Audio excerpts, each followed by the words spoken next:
Unit 1 के बाद इस वीडियो में अब हम यूनिट 3 की तैयारी करेंगे और यूनिट 3 में स्टार्टिंग के जो पॉइंट्स हैं उनमें से 35 क्वेश्चन की एक एमसीक्यू सीरीज तैयार की गई है।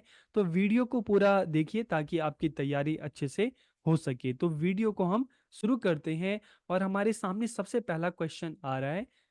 यह ग्रीक शब्द टेक्नी से आया है जिसका अर्थ है कला या शिल्प। तो निम्न में से ऐसा कौन सा शब्द है जो ग्रीक वर्ड टेक्नी से लिया गया है जिसका मतलब क्या है? आर्ट और क्राफ्ट, कला या शिल्प। तो ए टेक्निक, तकनीक, B technology, C technician and D telepathy. तो इनमें से ऐसा कौन सा शब्द है जो ग्रीक वर्ड टेक्नी से आया है? तो इसका जो राइट आंसर है वो क्या है? टेक्नोलॉजी। टेक्नोलॉजी जो ये शब्द है, जो वर्ड है, कहाँ से लिया गया है? ये ग्रीक वर्ड टेक्ने से लिया गया है। तो यहाँ पर आपको ये पता चल गया ना कि टेक्नोलॉजी ग्रीक वर्ड टेक्ने से लिया गया है। ठीक है, अब हम आगे बढ़ते हैं। क्वेश्चन नंबर 2, इसमें क्या पूछा गया है कि शैक्षिक तकनीकी के संबंध में निम्न में से कौन सा कथन सही नहीं है? Which of the following statement is not correct regarding educational technology. तो पहला जो ऑप्शन है कि यह शिक्षा को दूर दराज के इलाकों में फैलाने में सहायक है, ये कथन तो बिल्कुल ठीक है, क्योंकि टेक्नोलॉजी के माध्यम से ही हम देख रहे हैं दूर दराज में बैठे जो बच्चे हैं, चाहे हम रेडियो की बात करें, चाहे हम मोबाइल फ़ोन की बात करें, ठीक है, तो इनके माध्यम से वो सीख रहे हैं, चीज़ों को समझ रहे हैं, जान रहे हैं। और जब हम ओपन एंड डिस्टेंस लर्निंग की बात करते हैं तो ये भी तो टेक्नोलॉजी के माध्यम से ही संभव हो पाया है। ठीक है, तो पहला कथन तो बिल्कुल ठीक है। दूसरे कथन की बात करें, it develops the teaching learning process, के शिक्षण अधिगम प्रक्रिया का विकास करती है, तो बिल्कुल ये भी ठीक है कि टेक्नोलॉजी की बात करें तो शिक्षण को भी प्रभावी बनाती है, अधिगम को भी प्रभावी बनाती है।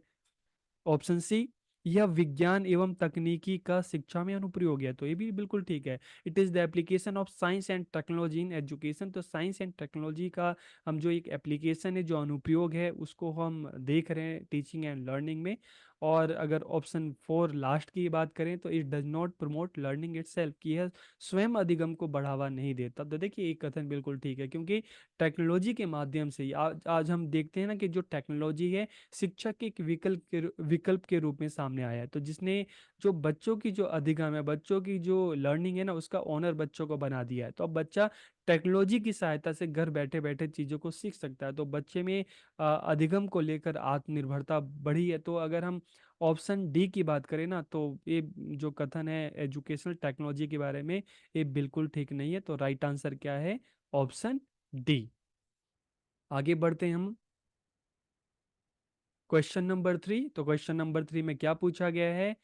Which of the following is related to management technique, कि निम्न में से किसका संबंध प्रबंधन तकनीक से है? Hardware approach, software approach, system analysis, या इनमें से कोई नहीं। तो देखिए जब हम मैनेजमेंट टेक्निक की बात करते हैं ना, प्रबंधन तकनीक की बात करते हैं, तो इसका संबंध किससे है? सिस्टम एनालिसिस से है। ठीक है, हार्डवेयर अप्रोच की बात करते हैं तो हार्डवेयर अप्रोच में जब हम टीचिंग लर्निंग में जो टूल्स देखते हैं, जो टेक्निक देखते हैं, चाहे हम प्रोजेक्टर की बात करें, चाहे हम डिजिटल बोर्ड की बात करें, ठीक है, तो ये सारी जो टेक्निक है, जो मशीनरी है, इसको हम हार्डवेयर कहते हैं। ठीक है, सॉफ्टवेयर में जहाँ पे किस तरह से बच्चों को पढ़ाया जाए, किन मेथड्स का यूज किया जाए, तो एक तरह की साइकोलॉजिकल अप्रोच हो गई है। लेकिन जब हम सिस्टम एनालिसिस की बात करते हैं ना, तो सिस्टम एनालिसिस का संबंध किससे है? मैनेजमेंट टेक्निक से है। तो इसलिए इसका जो राइट आंसर है क्या होगा? Option C, system analysis. अब हम क्वेश्चन 4 की अगर बात करें तो क्वेश्चन 4 में क्या पूछा गया है? It is also called instructional technology, teaching technology and behaviour technology, की इसे अनुदेशात्मक तकनीकी, शिक्षण तकनीकी, या व्यावहारिक तकनीकी तकनीकी भी कहा जाता है। तो किसे कहा जाता है इनमें से? किसे टीचिंग टेक्नोलॉजी या बिहेवियर टेक्नोलॉजी कहा जाता है, इंस्ट्रक्शनल टेक्नोलॉजी कहा जाता है? ऑप्शन 1 सिस्टम एनालिसिस, नहीं सिस्टम एनालिसिस तो नहीं, क्योंकि इसके बारे में हम जान चुके हैं कि ये प्रबंधन तकनीकी है। सॉफ्टवेयर अप्रोच, हार्डवेयर अप्रोच, या इनमें से कोई नहीं। तो इसका जो राइट आंसर है वो क्या होगा? Software approach. ठीक है, तो सॉफ्टवेयर अप्रोच को और किस नाम से जानते हैं? इसको इंस्ट्रक्शनल टेक्नोलॉजी भी कहते हैं, इसको टीचिंग टेक्नोलॉजी भी कहते हैं कि किस तरह से बच्चों को पढ़ाया जाए, इसको बिहेवियर टेक्नोलॉजी भी कहते हैं क्योंकि इसका संबंध किससे है? साइकोलॉजी से है। ठीक है, तो यहाँ पर राइट आंसर क्या होगा? Option B, software approach. Next question हमारे सामने है, यह दृष्टिकोण शिक्षण अधिगम में मशीनों के उपयोग पर आधारित है। This approach is based on the use of machine in teaching learning. तो जब टीचिंग लर्निंग में हम मशीन की बात करते हैं ना, टूल्स एंड टेक्निक की बात करते हैं, तो इसका सीधा संबंध किससे आ जाता है? इसका सीधा संबंध आ जाता है हार्डवेयर। ठीक है, जब हम मशीन्स की बात करते हैं, हम इक्विपमेंट्स हैं उसकी बात करते हैं, तो इसका सीधा संबंध है हार्डवेयर से। ठीक है, क्योंकि सॉफ्टवेयर की हमने बात की तो एक तरह की बिहेवियर टेक्निक है कि किस तरह से बच्चों को पढ़ाना है। सिस्टम एनालिसिस की हमने बात की तो ये प्रबंधन तकनीक है। तो हार्डवेयर की अगर हम बात करते हैं तो ये क्या है? ये मशीनरी का टीचिंग लर्निंग में यूज है। ठीक है, तो यह दृष्टिकोण शिक्षण अधिगम में मशीनों के उपयोग पर आधारित है। आगे बढ़ते हैं, क्वेश्चन नंबर 6। तो इसमें क्या पूछा गया है? इसमें शिक्षण और अधिगम के मनोवैज्ञानिक सिद्धांतों का उपयोग किया जाता है ताकि विद्यार्थियों के व्यवहार में वांछनीय परिवर्तन लाया जा सके। तो देखिए अभी हमने इससे पहले के क्वेश्चन में हमने पढ़ा था कि बिहेवियर टेक्निक की अगर हम बात कर रहे थे, तो हम किसकी बात कर रहे थे? हम यहाँ पर बात कर रहे थे सॉफ्टवेयर अप्रोच की। ठीक है, तो जब हम साइकोलॉजिकल अप्रोच की बात करते हैं, साइकोलॉजिकल थ्योरी की बात करते हैं, ठीक है, तो इसका संबंध सीधा किससे आ जाता है? सॉफ्टवेयर अप्रोच से। ठीक है, क्योंकि सिस्टम एनालिसिस क्या होगी? मैनेजमेंट टेक्निक हो गई। हार्डवेयर अप्रोच क्या है? कि मशीनरी का यूज हो गया। तो यहाँ पर जब हम बात करते हैं शिक्षण शिक्षण अधिगम में मनोवैज्ञानिक सिद्धांतों के उपयोग की बात करते हैं, तो इसका सीधा संबंध किससे आ जाता है? Software approach. ठीक है, तो ये आपको क्लियर हो गया। Next question, question number 7। Who introduce the phases of teaching in his book life in classroom? कि शिक्षण के चरणों को, फेसिस ऑफ टीचिंग, ठीक है, इसको किसने अपनी पुस्तक लाइफ इन क्लासरूम में लिखा है? तो किसने लिखा है इनमें से? कार्ल प्रॉपर ने लिखा है, फिलिप जैक्सन ने लिखा है, पियाजे ने लिखा है, या डेविड ह्यूम ने लिखा है? तो इसका जो राइट आंसर क्या होगा? इसका जो राइट आंसर होगा फिलिप जैक्सन। फिलिप जैक्सन ने क्या किया? उन्होंने फिलिप जैक्सन की जो बुक थी लाइफ इन क्लासरूम, उसमें उन्होंने जो फेसिस ऑफ टीचिंग है उसके बारे में लिखा। और इसमें इन्होंने क्या कहा कि टीचिंग के कितने फेसिस होते हैं? टीचिंग के 3 फेजेस होते हैं। तो इसका जिक्र किसने किया? फिलिप जैक्सन ने। किसमें किया? इनकी जो बुक है लाइफ इन क्लासरूम है उसमें किया। Next question, how many phases did Philip Jackson divide the teaching process into? कि फिलिप जैक्सन ने जो उनकी बुक थी लाइफ इन क्लासरूम जिसके बारे में अभी हमने बात की, तो उसमें जो फेसिस ऑफ टीचिंग है उसको कितने भागों में विभाजित किया? तो इसका जो राइट आंसर क्या होगा? इसका राइट आंसर होगा 3। उन्होंने अपनी बुक में जो फेसिस ऑफ टीचिंग है उसको 3 भागों में बांटा है। ठीक है, नेक्स्ट क्वेश्चन,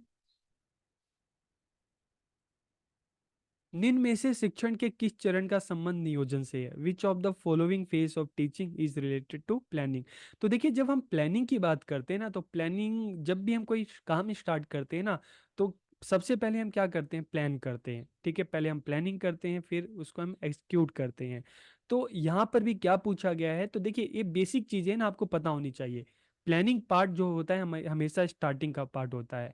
तो यहाँ पर क्या पूछा गया है कि निम्न में से शिक्षण के किस चरण का संबंध नियोजन से है? Pre active phase, interactive phase, या पोस्ट एक्टिव फेज? तो देखिए हम अभी हम बात करेंगे प्लानिंग जो होता है बिल्कुल स्टार्टिंग में होता है। ठीक है, तो यहाँ पर ऑप्शन क्या है? Pre active, interactive, post active. तो पोस्ट तो बाद हो गया, इंटरेक्टिव क्या हो गया? ये वर्तमान हो गया, और प्री एक्टिव है कि कोई भी काम स्टार्ट होने से पहले की चीज।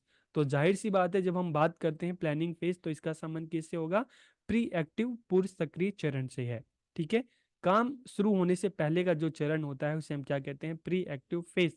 तो which of the following phase of teaching related to planning? की शिक्षण के किस चरण का संबंध नियोजन से है? तो इसका आंसर क्या हो गया? इसका आंसर हो गया pre active phase. Next question हम देखते हैं, this is the actual teaching learning phase. तो इनमें से टीचिंग लर्निंग फेज कौन सा है? इंटरेक्टिव फेज है, पोस्ट एक्टिव है, प्री एक्टिव है, या नॉन ऑफ दिस? इनमें से कोई नहीं। तो देखिए जब हम टीचिंग लर्निंग फेज की बात करते हैं तो टीचिंग लर्निंग में क्या होता है? क्लास में टीचर बच्चों को पढ़ाता है, बच्चा सुनता है, टीचर बच्चों से क्वेश्चन करता है, बच्चा टीचर से क्वेश्चन करता है, ठीक है। टीचर बच्चे के क्वेश्चन का आंसर देता है, बच्चा टीचर के क्वेश्चन का आंसर देता है। तो मतलब क्या है कि टीचर और बच्चों के बीच में एक बातचीत हो रही है, एक संवाद हो रहा है।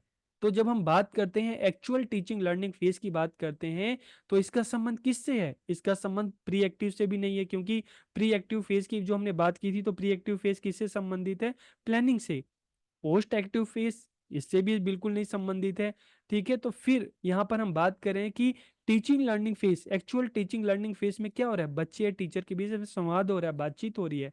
तो इसका संबंध किससे है? इंटरेक्टिव फेज से है, संवादात्मक चरण से है। किसका संबंध है? This is the actual teaching learning phase. कि टीचिंग लर्निंग फेज का संबंध किससे है? इंटरेक्टिव फेज से है।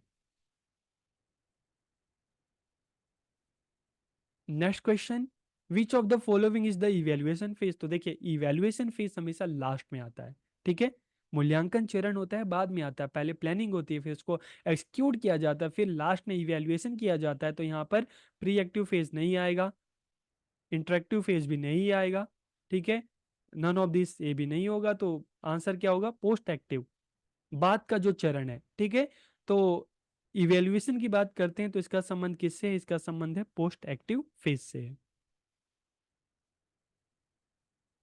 Next question, memory level of teaching is proposed by. कि शिक्षण का स्मृति स्तर है। जब हम लेवल ऑफ टीचिंग की बात करते हैं तो इसमें जो memory level of teaching is proposed by, कि शिक्षण का स्मृति स्तर किसके द्वारा प्रस्तावित किया गया? जॉन एफ हार्वर्ड के द्वारा, मॉरिसन के द्वारा, हंट के द्वारा, या डेविड ह्यूम के द्वारा? तो राइट आंसर क्या है? तो जब हम मेमोरी लेवल ऑफ टीचिंग की बात करते हैं ना, तो ये किसके द्वारा प्रस्तावित है? ये जॉन एफ हार्वर्ड के द्वारा ये फेज जो है, ये चरण जो है वो प्रस्तावित है। Next, understanding level teaching is proposed by, कि शिक्षण का समझ स्तर किसके द्वारा जो है प्रस्तावित है? हंट के द्वारा है, जॉन एफ हार्वर्ड के द्वारा है, मॉरिसन के द्वारा है, या डेविड ह्यूम के द्वारा है? तो इसका जो अंडरस्टैंडिंग लेवल की जब हम बात करते हैं ना, समझ स्तर की जो बात करते हैं, तो ये किसके द्वारा प्रस्तावित है? मॉरिसन के द्वारा ये जो है प्रस्तावित है। नेक्स्ट क्वेश्चन, शिक्षण का चिंतनशील स्तर किसके द्वारा प्रतिपादित किया गया? जब हम बात करते हैं reflective level of teaching is propounded bye, किसके द्वारा? रिफ्लेक्टिव लेवल की जब हम बात करते हैं तो इसका जो राइट आंसर है किसके द्वारा ये प्रस्तावित है? हंट के द्वारा, ठीक है।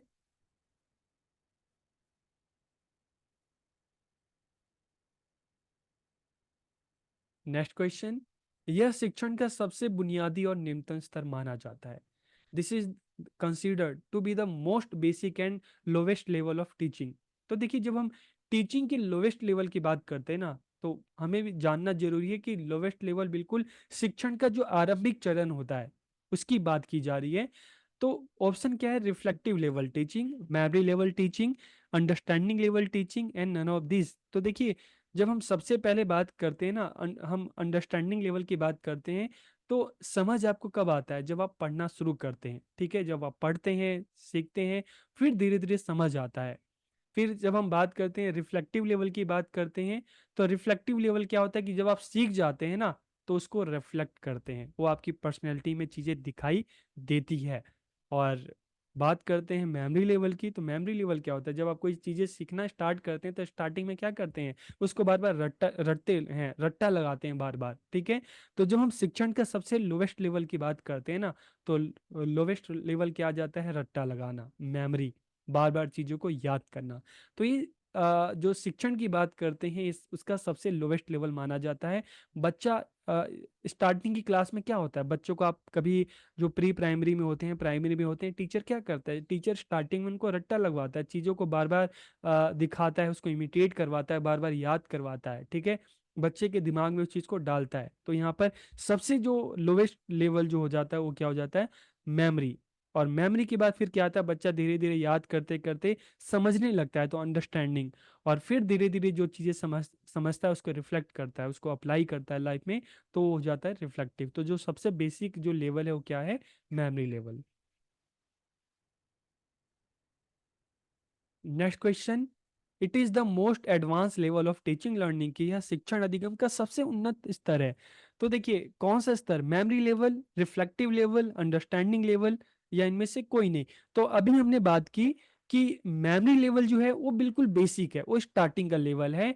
और मेमोरी के बाद आता है अंडरस्टैंडिंग, कि बच्चा याद करता है, धीरे धीरे सीखता है, और लास्ट में क्या आता है, रिफ्लेक्ट करता है जो चीजें सीखी है। तो यहाँ पर जो राइट आंसर क्या होगा, रिफ्लेक्टिव लेवल ऑफ टीचिंग। इसको सबसे उन्नत स्तर या सबसे एडवांस स्तर माना जाता है शिक्षण अधिगम का। नेक्स्ट क्वेश्चन, इस सिद्धांत के अनुसार सच्चा ज्ञान पूछताछ है। कौन सी थ्योरी ऐसी कहती है कि ट्रू नॉलेज इज इंक्वायरी, कि सच्चा ज्ञान वही है जो आप इंक्वायरी के माध्यम से, पूछताछ के माध्यम से आप चीजों को सीखते हैं। Motive theory of teaching, the communication theory of teaching, the moulding theory of teaching, या the mutual inquiry theory of teaching. तो इनमें से कौन सी थ्योरी है जो मानती है कि ट्रू नॉलेज इंक्वायरी, कि जो इंक्वायरी है, जो बच्चा पूछताछ करके जो ज्ञान अर्जित करता है, प्राप्त करता है, वही सच्चा ज्ञान है। तो देखिए ऑप्शन यहाँ पे हिंट मिल रहा है कि म्यूचुअल इंक्वायरी थ्योरी। तो राइट आंसर क्या हो गया, द म्यूचुअल इंक्वायरी थ्योरी, जो ये मानती है कि सच्चा ज्ञान क्या है, जो बच्चा इंक्वायरी के थ्रू प्राप्त करता है। Next question, hierarchical theory of instruction was introduced by home, कि निर्देश का जो श्रेणीबद्ध सिद्धांत है, ठीक है, हायरार्किकल थ्योरी ऑफ इंस्ट्रक्शन, ये किसके द्वारा प्रस्तुत किया गया है, एससीटी क्लार्क के द्वारा, एटकिंसन के द्वारा, ब्रूनर के द्वारा, या गैग्ने के द्वारा, किसके द्वारा प्रस्तावित किया गया है। तो जब हायरार्की थ्योरी ऑफ इंस्ट्रक्शन की बात करते हैं ना, तो इसका जो राइट आंसर है क्या है, गैग्ने। ये किसने प्रस्तावित किया था, गैग्ने ने।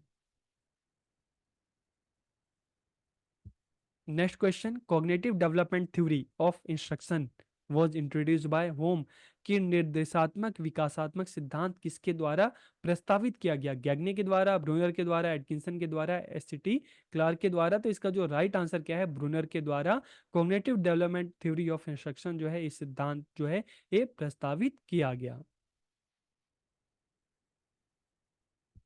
नेक्स्ट क्वेश्चन, यह शिक्षण मॉडल इस बात पे केंद्रित है कि विद्यार्थी जानकारी कैसे प्राप्त करते हैं, संग्रहित करते हैं और पुनः प्राप्त करते हैं। This teaching model focuses on how student acquire, store and retrieve information, कि किस तरह से स्टूडेंट है नॉलेज को, ज्ञान को प्राप्त करते हैं, फिर जो ज्ञान प्राप्त करते हैं उसको किस तरह से माइंड में स्टोर करते हैं, और फिर उसको समझते हैं, उसके बारे में पता लगाते हैं, और फिर जो एक्चुअल जो सही ज्ञान है उसको फिर से बच्चा उसको रिट्रीव करता है, उसको पुनः प्राप्त करता है। तो ये किस मॉडल में ऐसा कहा गया है, कौन सा मॉडल इस पर फोकस करता है। तो ऑप्शन आपके सामने है, the personal teaching model, the information processing teaching model, school learning model, और कंप्यूटर बेस्ड टीचिंग मॉडल। तो इसका जो राइट आंसर है क्या है, B, the information processing teaching model. ये मॉडल क्या, किस पर बेस्ड है, कि ये मॉडल क्या कहता है, ये मॉडल इस बात पर केंद्रित है कि विद्यार्थी जानकारी किस तरह से प्राप्त करते हैं, कैसे संग्रहित करते हैं और कैसे पुनः प्राप्त करते हैं। How student acquire, store and retrieve information.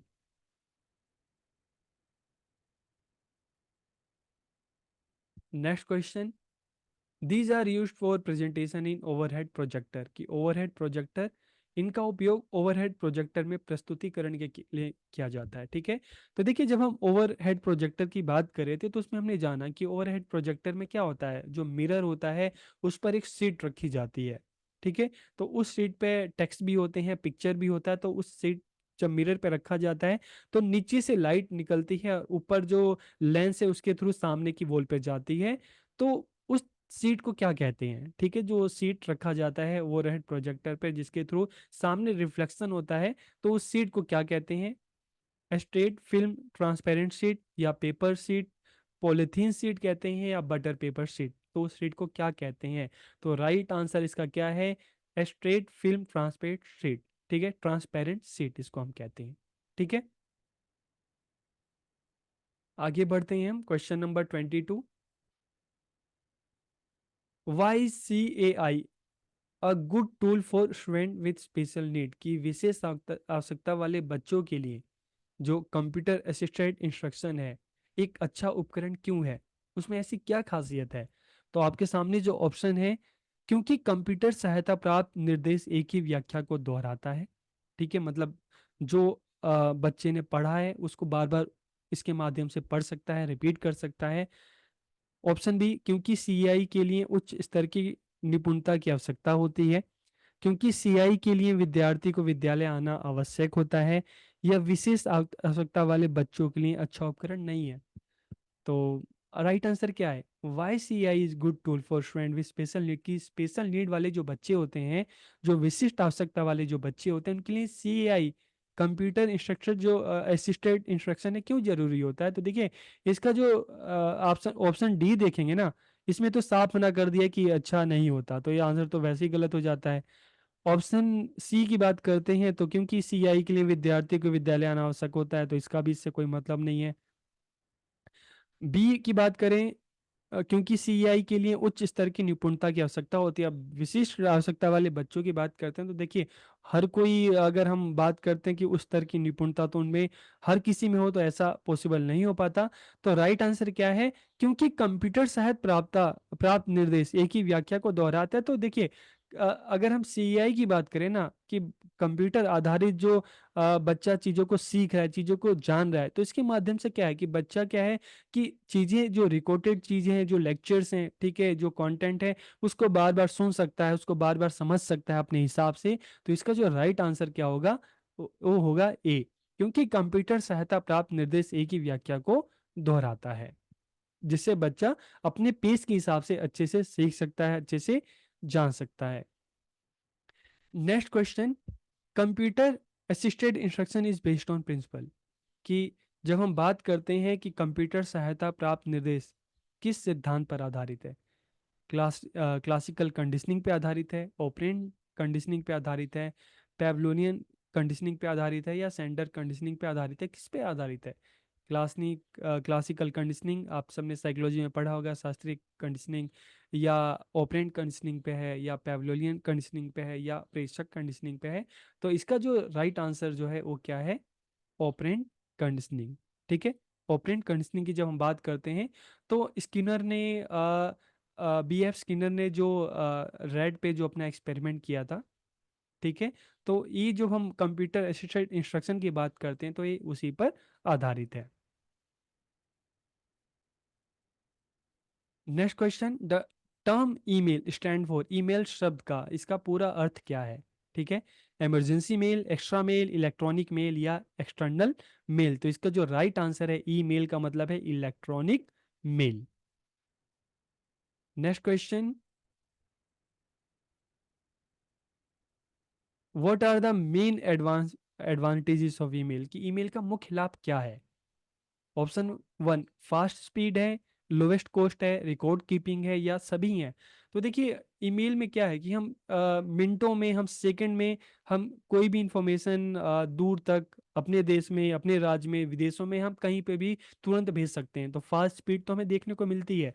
कम लागत आपको ईमेल आईडी बनाने के, या ईमेल के थ्रू आपको मेल भेजने के, मेल प्राप्त करने का कोई पैसा नहीं लगता। जो कॉस्ट होती है इंटरनेट की होती है, ठीक है, तो ज़्यादा लागत भी नहीं लगती। और सी की बात करें, रिकॉर्ड कीपिंग, तो बहुत सारे हमारे डॉक्यूमेंट है, इंफॉर्मेशन है, जो हमारे मेल में सेव रहते हैं। तो मतलब क्या है इसमें, जो सारे के सारे आंसर ठीक हैं। तो यहाँ पर राइट आंसर क्या होगा? ऑल ऑफ वो, कि सारे आंसर, सारे के सारे जो हैं वो ठीक है। Question number 26, what does CC mean in email? कि देखिए, जब आप ईमेल भेजते हैं ना, तो ईमेल सबसे, जब आप किसी को सेंड करते हैं कोई डॉक्यूमेंट, तो ऑप्शन आता होगा कि आप किसको मेल भेज रहे हैं। उसके बाद एक ऑप्शन आता है सीसी, और नीचे आप देखेंगे बीसीसी आता है। तो यहाँ पर पूछा है सीसी का मतलब क्या होता है?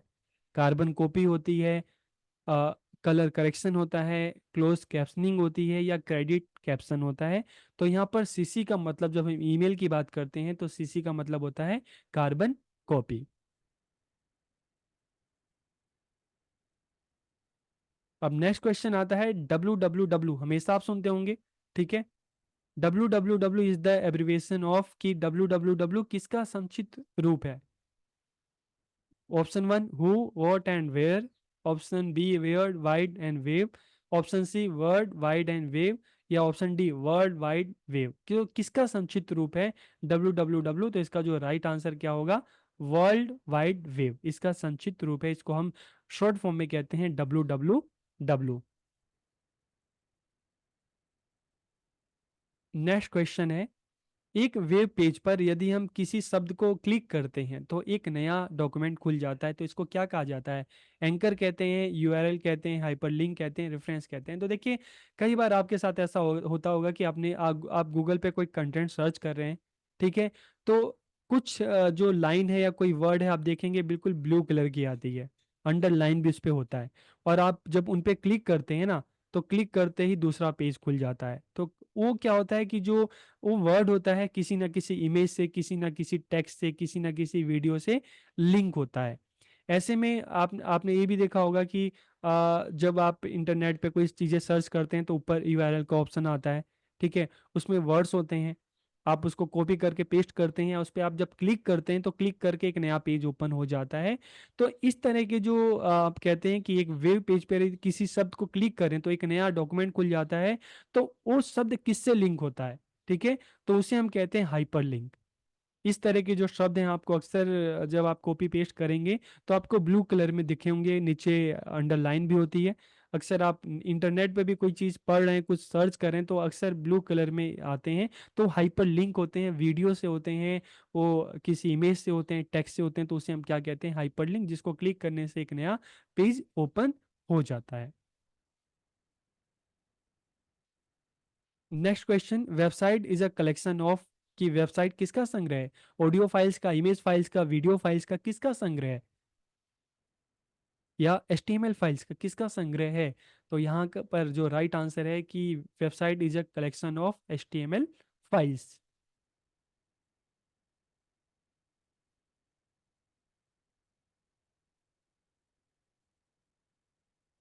Next question, what is the full form of HTTP?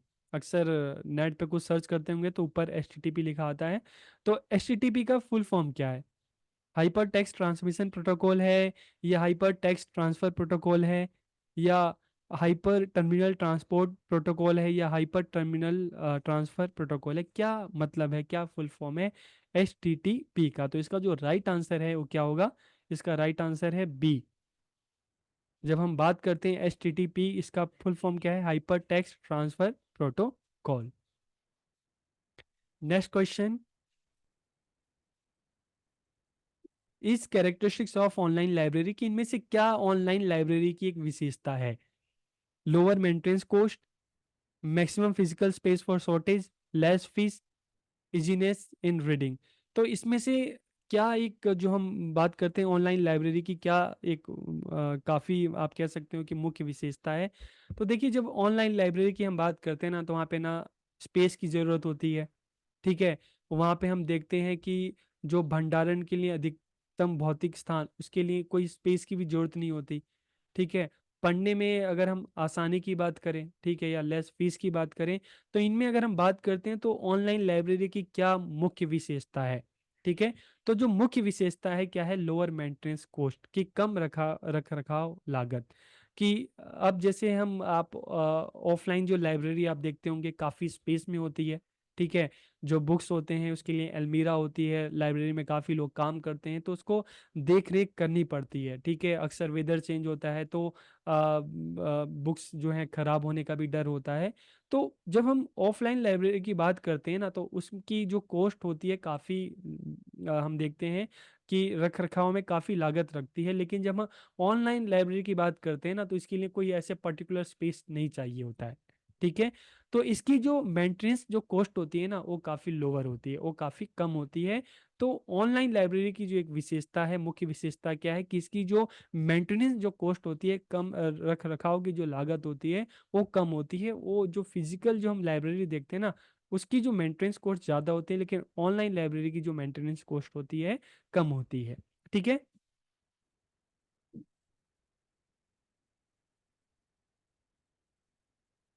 Video conference, तो देखिए आप इसको वीडियो कॉन्फ्रेंस भी कह सकते हैं, और आजकल video conference and teleconference में कोई फ़र्क नहीं है। जैसे जैसे टेक्नोलॉजी और ज़्यादा एडवांस होती जा रही है, तो एक टाइम टेली कॉन्फ्रेंस का मतलब क्या होता था? सिर्फ ऑडियो का से संबंध होता था, लेकिन आजकल हम टेली कॉन्फ्रेंस या वीडियो कॉन्फ्रेंस दोनों को हम एक ही शब्द में लेते हैं, एक ही अर्थ में लेते हैं। तो आप चाहे टेली कॉन्फ्रेंस बोल सकते हैं या वीडियो कॉन्फ्रेंस बोल सकते हैं। तो video conference can be classified as one of the following by the communication, की वीडियो कॉन्फ्रेंसिंग को संचार के आधार पर निम्नलिखित में से एक के रूप में वर्गीकृत किया जा सकता है। तो देखिए, पहले तो आप इस चीज को समझिए कि जब हम वीडियो कॉन्फ्रेंस या टेली कॉन्फ्रेंस की बात करते हैं, तो क्या होता है उसमें। वीडियो के थ्रू लोग जुड़े होते हैं, ठीक है। मीटिंग होती है, लोग अलग अलग जगह से, अलग अलग प्लेस से एक किसी ऐप के थ्रू, ठीक है, जुड़े होते हैं। और उसमें क्या होता है, सब अपनी बातों को दूसरों को बताते हैं, दूसरों की बातों को सुनते हैं। तो वीडियो कॉन्फ्रेंस में जो अक्सर हम देखते हैं, जो कम्युनिकेशन होता है, टू वे कम्युनिकेशन होता है, ठीक है। तो ये चीज आपको पता होनी चाहिए। तो यहाँ पे ऑप्शन देखते हैं। तो ऑप्शन वन क्या है, विजुअल वन वे।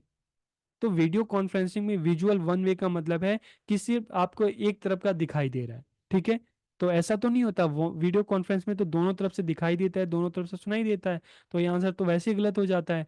Option B, audio visual one way, मतलब एक ही जगह से ऑडियो विजुअल वन वे का मतलब है, जैसे आप टीवी देख रहे हैं तो आपको एक ही तरफ से वीडियो भी दिखाई दे रहा है और ऑडियो भी सुनाई दे रहा है। तो वीडियो कॉन्फ्रेंस में तो वन वे तो होता ही नहीं, टू वे होता है, तो इसलिए ये भी गलत हो गया। और सी की बात करें, ऑडियो विजुअल टू वे, तो बिल्कुल सही बात है कि जब हम वीडियो कॉन्फ्रेंस की बात करते हैं तो दोनों तरफ से आवाज़ सुनाई देती है, दोनों तरफ से जो है जो सामने वाला दिखाई देता है। तो इसका जो राइट आंसर क्या हो गया, ऑडियो विजुअल टू वे यहाँ पे कम्युनिकेशन होता है।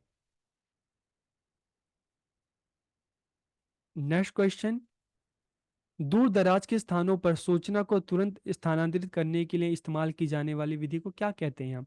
Method use to transfer information to four of places instantly.